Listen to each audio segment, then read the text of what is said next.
Welcome to the Parenting Coach Podcast with Crystal. Over 7 years ago, I felt like I was stuck in this cycle of yelling and reactivity in my parenting that I did not want to be in, but I didn't know how to get out of. I knew how I wanted to parent pretty much exactly, and I'd spent hours reading books, but not finding a way to show up how I wanted to. That's when I started to turn inwards. My own inward journey was what my family needed. As I changed, everything around me changed. My kids' meltdowns decreased by 90% or more with no medications or therapy. I stopped yelling, sibling fighting became almost entirely non-existent, and I found that this change flowed into other areas of my life too. My intuition increased. I started to run my life and business in a very different way. If this sounds like something you want to, I can help. Join me each week as I share my journey, including the laughter, fun, hard times, and tears. Tune in for support, guidance, and fun conversations with my favorite experts, and really anything else that interests me too. Hello, welcome to the Parenting Coach Podcast, and welcome to today's special episode, The Miracle Year. I am going to give you a formula to create your own miracle year and also an invitation. If you feel called to come into co-creation with me and have me help be your guide in your own miracle year starting January 1st.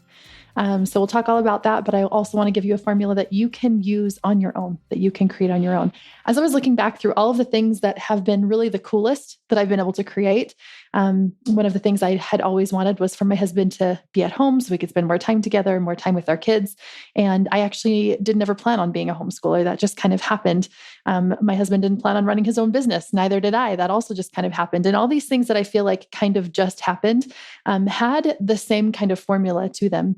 The things that I really deep down desired and really wanted with non-attachment, which I'm going to talk to you about today, what I was able to create, including that giant travel trip around the world, both the careers that we were able to have, the time we were able to have, the plan that we were able to make in order to make that happen. And as I look back on all of the cool things that I've been able to do and create, they all had these same similar elements to them. And I'm going to share those elements with you so that you can also create. I've had some pretty cool messages this week from people that I've worked with, and I share those little bits here and there, but I just wanted to share a couple of them with you this week.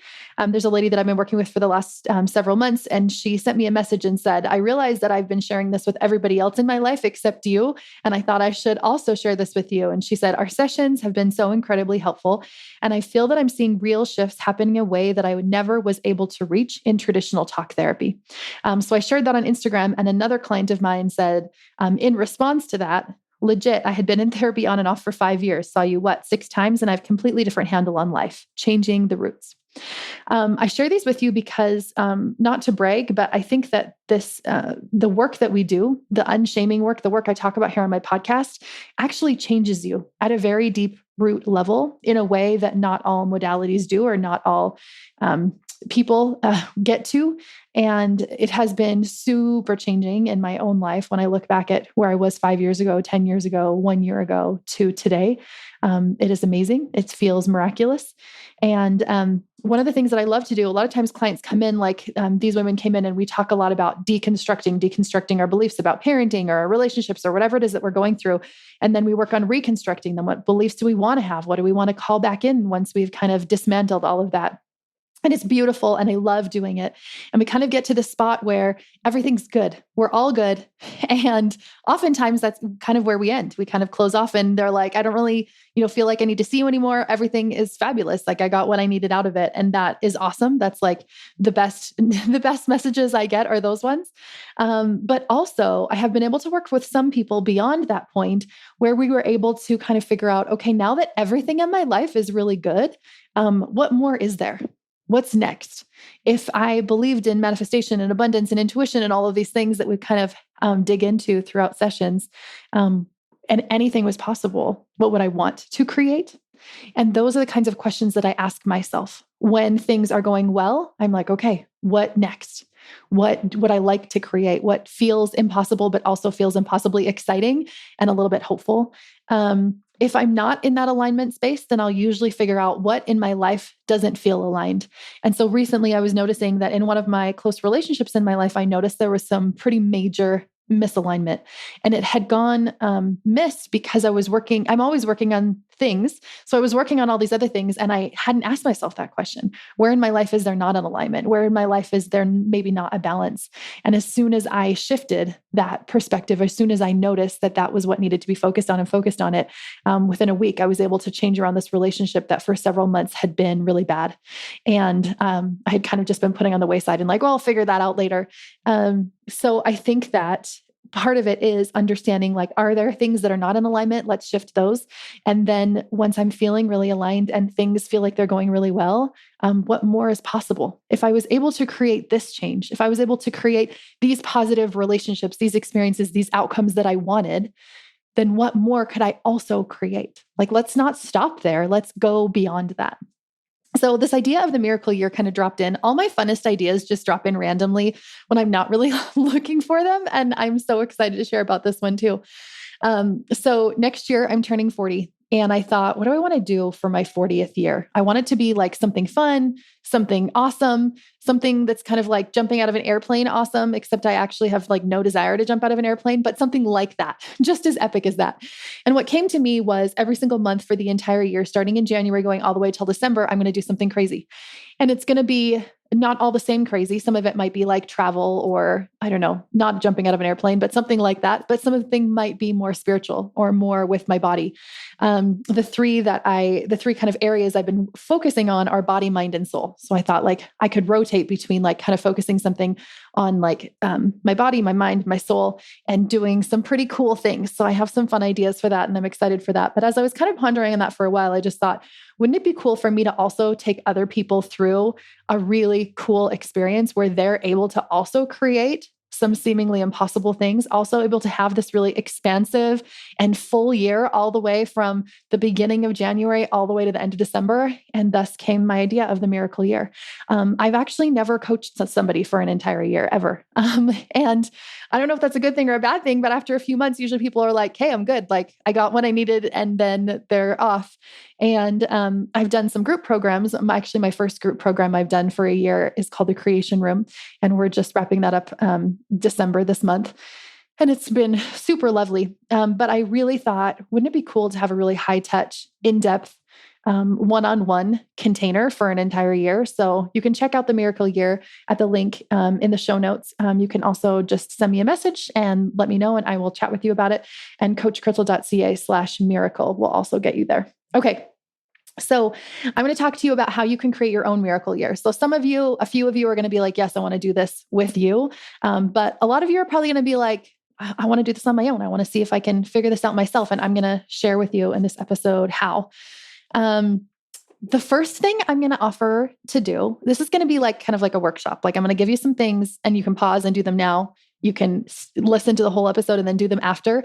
But also, as always, I always mention this, it's integration, right? Over just consumption. Don't just listen. Don't just be a consumer, but take the information and actually do something with it because it will change your life in so much deeper of a way than just like having interesting insights that kind of change your perspective. Like those can be helpful, but you'll notice way bigger shifts if you actually do this. So number one, I want you to write down a list of all of the things you desire. Like literally, like, wouldn't it be cool if anything was possible, like if there was no limits on what was possible, what would I want to create? What would I want to call in my life? How would I want to experience the world? And this can be, again, thinking about body, mind, soul, right? It can be relationships. It can be maybe some physical goal that you have. Maybe you want to run a marathon or something. It can be some spiritual goals. Like if anything was possible, it can be a money goal. It can be a business goal. And I don't love the word goal. So I just love to think of it like a possibility list. Like this is my infinite possibility list. There is so many ideas that can drop in. If anything was possible, what would I desire? Because I think we actually need to get clear on what we want instead of just being like, yeah, everything's good, right? I think we get to a space a lot in life where everything is good and we're at this space where things are going well. And we don't try to grow. We don't try to call in more. We don't try to see what else is possible. And it doesn't come from a space of like, I don't have enough here. It comes from a space of, I have everything I need here within me and within the world. And also like, what more is possible? Also more, please. And it feels exciting to me. It feels fun to figure out what else we could create. So number one, a list of what goals you have or what you desire, if anything was possible. Now, I want you to also think about when you're writing these down, Making sure that your goals are your own.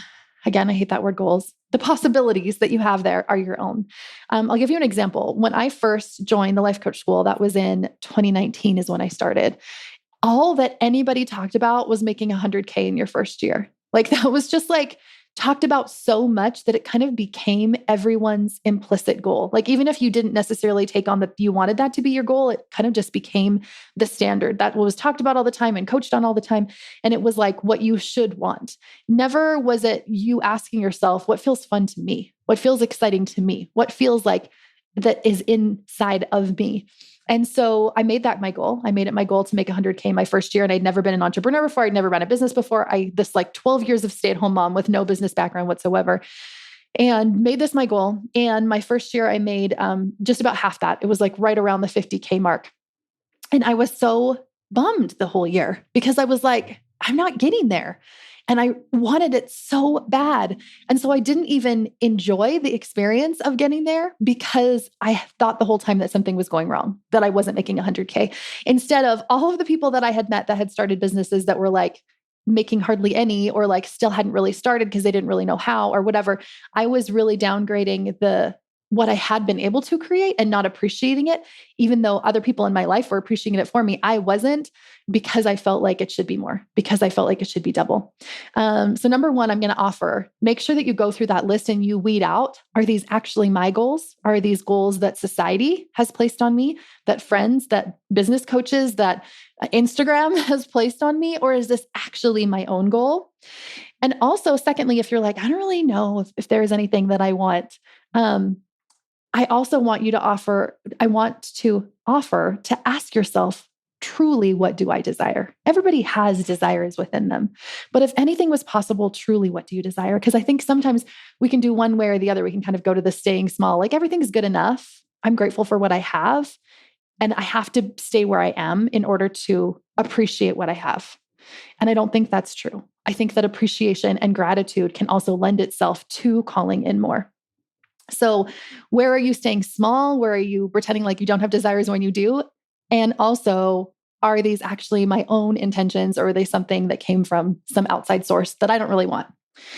So those are the first couple of steps. The next step is probably the most important step, at least one of the most important steps, and it's to go through the list of your desires and to notice if there's any attachment. Attachment being a feeling of urgency, a feeling of lack, a feeling of like, this is never going to be possible for me. And it feels like heavy, it feels hard.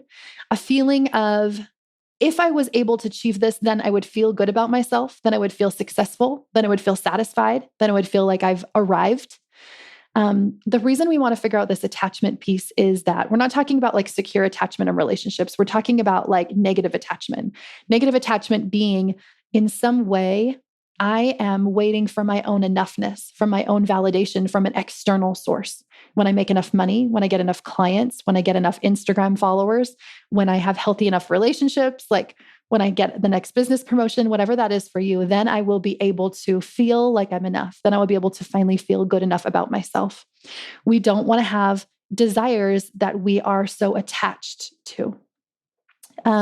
There is this concept in Buddhism that I read about through Simone Seol, and she was talking about pretas, Pretas. And as I was studying it more this week, in Japanese, it's called gaki, Gaki. And it's the idea of after you are dead and you're born again, you are born again as what they call a hungry ghost. And you're born again as a hungry ghost because you had too much desire in your life. And as a hungry ghost, you are consuming and consuming and consuming, and you are never satiated. You never feel full. You never feel satisfied. There's always this desire for more, more, more. And that really resonated with me because when we have this attachment, we're going to be constantly trying to access more, right? Even if I had created 100K that year, I probably would have been like, it wasn't really me. Can I actually do this again? What if I lose it all? What if people find out that I really don't know what I'm doing, right? It would have been from this negative energy. So even if I had figured out a way to actually create that much, I still would have felt really terrible inside because I would have constantly been feeling this pull, this neediness of consumption that can never be never be quelled because it's actually coming from this pit of not enoughness. My son was telling me about a podcast episode he was listening to about a guy who created a $50 billion business. And at the end of it, he was being interviewed about it. He had just sold it. And he said, I think I'm going to do it again. And the guy was asking him why he was going to do it again. And he said, because I just want to make sure it wasn't a fluke. I want to make sure that it was really me. I want to make sure that I can actually do that again. And I thought, isn't that fascinating that we say, well, once I've achieved this big thing, then I'll feel like I'm enough. Then I'll feel like I've achieved enough. But we don't. Because it's not the thing, it's not the achieving of the thing that makes us feel that way. And wouldn't it be so much better to, on the way to achieving the thing that you want to achieve, you actually feel enough every step of the way and have that energy, that fullness of energy where you already feel satisfied, where you already feel successful, be the thing that promotes the creation for you. There's another article I read by a Buddhist monk, and he was talking about this principle of non-attachment and non-possession. And he said that he had got an orchid and he was like carrying after this orchid and he just like loved it so much and it brought him so much happiness. And he was out and about one day and it was sunny and the birds were chirping and it was just the most beautiful day. And as soon as he remembered his orchid, that his orchid was at home, he was like, oh shoot, I got to get back home again because it's going to get like too much sun and it's going to need water and it's going to be wilted. And he like immediately was like grumpy that it was so sunny and like that the clouds weren't out and he was frustrated and he like his demeanor and his energy changed. And he went back home and like was taking care of this orchid and realized that he had given the thing that he possessed power to possess him. He had given it this external power to like change his mood, to change his energy. And he said, as soon as we possess something, that thing then possesses us, that he had unintentionally given his power away to something outside of himself. Now, this is a little bit different than the non-attachment piece that I was talking about before, but in my mind, all of this goes together in where am I feeling like I need something else? Where am I giving my power away to something else, to some future outcome or to something that I have or want to have? And how can I detach that? So as you go back through that list, you can write down what are these things that I feel urgent about, that I feel like are necessary, that I feel like are coming from that lack energy. What do I feel an attachment to? That once I achieve that, then I like my life will be complete, that I will feel so much better. And I would offer to take all of those things off your list. Now, you might be like, but wait a second, now I have no list. That might feel true. That definitely would have felt true for me once upon a time, because I realized that all of the things that I intended, all of the things that I had wanted came from this attachment piece. And I was attaching myself so much to them. So then the next work is detachment. And that is the work. So I was explaining this concept to my brother and he was writing down all these things that he wanted and whatnot. And I was like, okay, and then once you figure that out, then you just got to detach from them. And he's like, what? How do I do that? And I'm going to mention, I don't know if you can do this on your own. I'm sure some of you who are very astute and very self-actualized and read a lot of Buddhism and journal and all the things can probably get to some level of detachment on your own. And I for sure have in some areas of my life. But I've oftentimes needed mentors and needed teachers, needed tutors, needed spiritual guides in order to help me shift necessary to be able to do this detachment piece.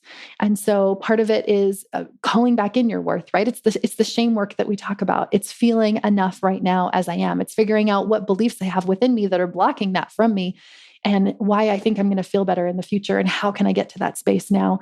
I do this through somatic work. I do this through getting into my body and feeling. I do this through journaling, intuitive journaling, right? So asking myself questions and then going layers and layers and layers deeper. A few weeks ago, I started a little challenge with me and my oldest son to do a 7-day journaling thing where every single day we were going to journal pretty intensely. I actually don't know if he did the whole 7 days. I did the whole 7 days and then it was going so well, I decided to do it in the creation room for 30 days. And now I have not missed a day since. I do it every single day. And it has been really powerful for me. And this is how I do it. I kind of figure out what's on my mind that day. And then I'm going to ask myself some questions. And then I go deeper, just as if I was coaching someone else. I ask myself even deeper questions and deeper questions and deeper questions to really get to the root of what's happening there. And as I'm able to do that, I notice that the detachment piece starts to come. And then I usually get into the body also. So I feel it's kind of twofold. It's like, what are the words and the thoughts and the beliefs and the ideas that are attaching me? And then also, can I do some of that energetic detachment, like dropping into my body, like, how does this feel? Where do I feel this in my body? And allowing that energy to kind of move and shift through me through meditation and through emotion work. So that's the detachment piece, which is also really tricky. But that is the piece that I also want to invite you into. If you're feeling like, yeah, I want to do this on my own, I got it, I want to give it a try, absolutely do that. But if you feel as you're listening to this, or maybe you've, seen me post about it on Instagram or read an email about it, if you're feeling that nudge, that call to be like, I feel like this is me. I feel like I could expand hugely. I had somebody else in my corner pointing out the blind spots that I can't necessarily see, helping me to shift the energy that's within me. There's something really important that happens as you're witnessed by someone else, as you're seen by someone else, as they help you to process through it. And so there's some levels that I kind of get to where I'm like, okay, I can feel the block now. I need somebody else to help me with this. So if you are feeling that call, come join me in the Miracle Year. It will be starting in January. We're going to be meeting weekly throughout the entire year for 12 months. And that investment will be $15,000. Yes, you can pay monthly. We'll have a bunch of different payment plans that you can do it with. So obviously this is not going to be for everyone, but if you're listening to this and you're feeling like, yes, that is me, I want this work, I want to do a deeper dive on this, then that is for you. So, and I'm only going to have 6 spots of that available. All right. So going back to our desire list, once you have figured out how to do this detachment work, which is not overnight work, there is no silver bullet where you can be like, okay, I'm going to feel better in a day.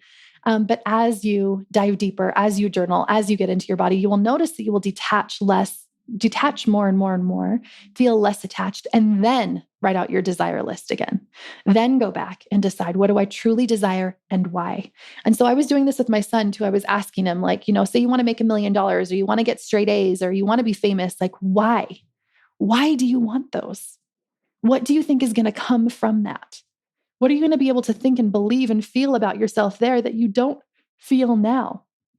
And if there's that amount of attachment, take that off your list, do this work, then come back and decide, what do I want? And my bet is some things will fall away and you'll be like, I don't really want that. And then other things will drop in or come back that you're like, yes, I still do want this, but you'll feel it from a totally different energy.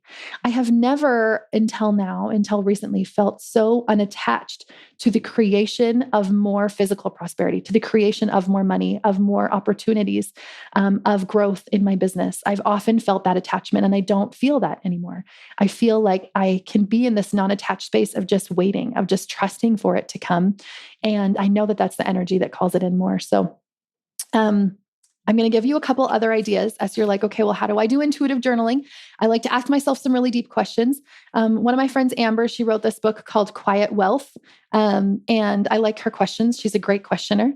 And I think great coaches always have really great questions. So here's a few questions that she poses in chapter 6 of her book.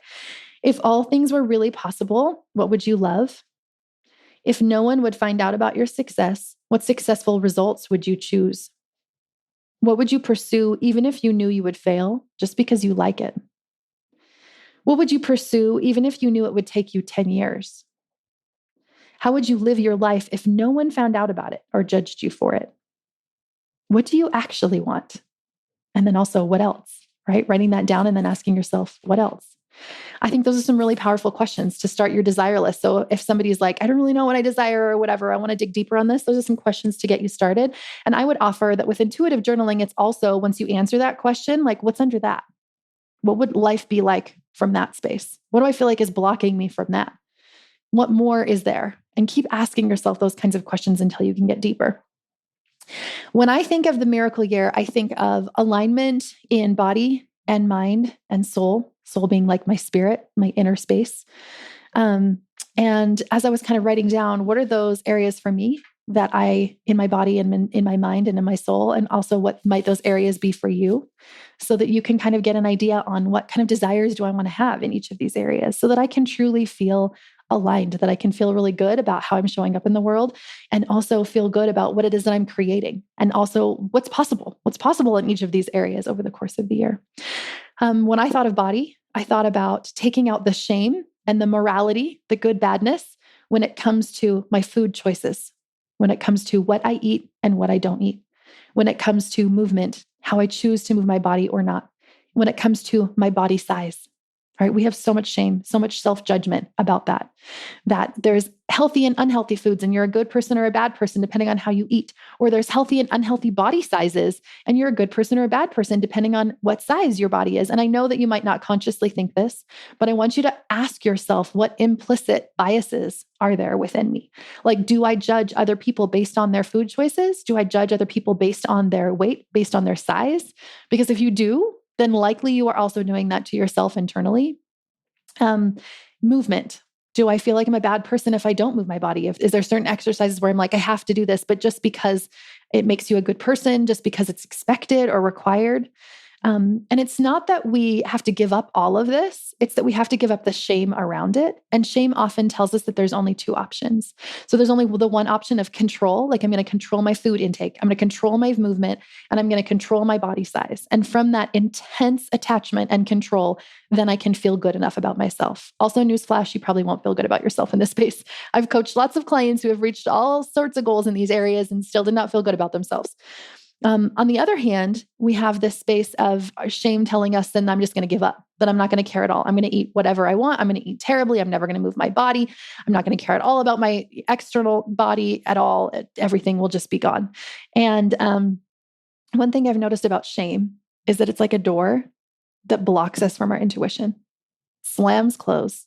It blocks us from our wisdom, from our inner knowing, from our ideas. I think of it like it blocks us from the infinite possibilities, right? Shame tells us there's only two possibilities, one or the other, all or nothing. And the reality is there's an infinite amount of possibilities and ideas, but we can't get access to the infinite when we close that door. And so opening that door to realize, like, there's actually so much more ideas out there, right? What if it wasn't about my body shape, size, what it looked like externally? What if it was about my internal world? That my body is a vehicle for my spirit to experience the world. And how do I want to experience the world? In what way do I want to experience it? What if I believed that my body was healthy and strong, and that I took care of it and I loved it, and that I loved spending time with my body, and that we were both on the same team, my spirit and my body, my brain and my body? What would change from that energy? What if I believed that instead of there being morality around my food choices, and that I had to feel terrible about myself if I, ate Christmas candy or whatever? What if it was all just choices? What if it was all just food was neutral? There wasn't an energy around food. What if I could tap into this idea of intuition, that I can ask my body what it needs, what it wants, what feels good in it. And that I can also realize that I don't have to be so strict and so controlling about my food intake. This is something I'm absolutely working on next year, by the way, in like deep detail in my own self. And same with movement. Why do I exercise? Do I exercise to control so that I can look a certain way for other people on the outside, or for me to feel good about myself on the outside? What would movement look like if I dropped that control? What would movement look like for my body? What if it's more, again, less about my physical size, shape, what I look like externally, and more about my internal world and how I want to experience the world? When we take that shame out of it, when we take that attachment and that morality out of it, when we believe I am enough as I am, I love me, I accept me, that is what opens the door to infinite possibilities, infinite ideas, and a space where real, true, sustainable change, you actually will change internally. And likely the way that you treat your body, believe about your body, will change also. And external things will change as the internal things shift, but not so that you can then feel better about yourself from a space of, I love myself, I accept myself, I feel good enough about myself right as I am. Okay, mind. So mind is things like learning something new, creation just for creation's sake. How much am I consuming versus creating? How much do I integrate of what it is that I consume? Do I spend so much time consuming that I have all of these other voices outside of myself that are not my own? How much time am I spending with my own voice, with my own ideas, with my own wisdom in stillness? How are my relationships? Is there any friction? Is there any disconnection or unalignment in any relationship in my life? And if there is, how can I use that as a spiritual teacher to propel my own growth and healing without trying to move into the control of changing someone else? What about my business? Is there any areas in my business, or whether or not it's your own business that you work in, or if you're an employee, where you are feeling that attachment to, where you're feeling that enoughness, that worth, like as soon as I get this, or if people say that I'm doing a good job, then I can feel good about it. And instead, what feels like impossibly exciting? Like if anything was possible, what would that be for you? What if it was possible? I think that as a coach, our job is to believe something for someone else when they don't believe it, and for them to be able to borrow our belief little bit by little bit by little bit until they believe it so thoroughly that they don't even remember what they used to believe. That might sound a little confusing, but I'll give you an example. When people came in to first start coaching, I used to do this intake form, and we would talk about different areas, relationship or business or money or whatever goals they had going on. And we would rank them on a scale of 1 to 10, where they felt like they were at with that. Now, the number didn't matter so much, but the second question of why is it not a 10 was the reason we did that, because that would pull out all of the beliefs that they had that they felt were keeping them stuck from getting to that 10 space. And as we would write down these beliefs, it would be, these shame-based beliefs that we talk about on the podcast often, that you hear and that you probably also have in your brain. We all have them. And my very favorite session was always the very last session, where we would go back through, and usually we would have worked together for 6 weeks or 9 weeks or 12 weeks. And I would go back and I would say, okay, what number do you have now? And usually the number would be like 8 or 9 or 10. And it used to be pretty low. And I would go through and I would read out the beliefs that they used to have. And sometimes they would be like, are you sure I wrote that? Like it was so not a belief for them anymore that they didn't even remember having said that or having me write that down, which is always just so fun to see. Like we can actually change identity-based beliefs. We can actually change our nervous system. There's a episode going live in January where we talk all about changing your nervous system, and it actually is possible. It changes throughout your whole life. It is possible to change your nervous system. It is possible to change your beliefs. These things about you that feel like just personality traits, like I used to believe I was impatient, that's not a personality trait. That was my nervous system being dysregulated. That was me not having done the work to figure out how to regulate my nervous system. I used to be a yeller. I used to be impatient. I used to be frustrated. I used to be indecisive. I used to be irritable. There were so many of these things that I just thought, like, that's just who I am. That's not just who I was. Those were just maladaptive patterns and habits that had been subconscious that I hadn't brought into my consciousness in order to change them. And I am not that person anymore at all. Like 5 years ago, I was focusing so much on rage and on anger and on yelling. I don't even have to focus that on anymore. Like that's not even part of my wheelhouse. That's not what I am working on in my internal world, because it is so far from who I am now. And now there's a lot more that I'm working on in this space. But it comes through this awareness and through change in this mind space, right? There's the body piece and there's the mind piece. And that's what I love about coaching. Okay. Third is soul. This is spirituality. This is religious beliefs. And again, I don't think that we're meant to just stay in this small space of like, I believe whatever people have told me my whole life. And so like, amen and amen. Like, I think we're supposed to question. I think we're supposed to seek. I think we're supposed to go further. I think we're supposed to increase and expand our spiritual maturity. Over this last year, I've had several clients go through faith expansions where they have questioned their own faith. They've wondered where they are in the world and what they actually believe. And what I have seen over and over and over again, and the reason I call it a faith expansion is because it is always more expanding. We don't always land in the same spot that we used to be in. In fact, I don't think we ever do. But I think it expands our internal world. And I think it's an amazing gift to give ourselves that spiritual maturity. And also going back to attachment, I've had episodes about this before. I think that often how we relate to God, I have a deep belief in God. I have a close belief in God. In fact, I feel much more closely connected to God than I have in my entire life these last few years as I've done this work. Because I think that as we were growing up, we often connected our relationship with God to our relationship with our parents. So we're like, oh, if our parents, give us love and connection and attention when we're good, and then they give us punishment and they're mad at us and they ignore us when we're bad, then that's likely what God feels about me too. And we're, again, going into that space of like, it's never enough. It doesn't matter how much I read, how much I pray, how much I ponder, how much I think about God, all these like beautiful, lovely things that I do. It's never enough. So that's the soul space of all of this. So I want to offer for you to have your own miracle year. That is my invitation to you. You are welcome to come and do this work with me as well. But even if you don't, do you want to have your own miracle year where you get to decide body, mind, soul? What is possible for me? What do I want? What feels impossible, but also feels kind of hopeful and exciting?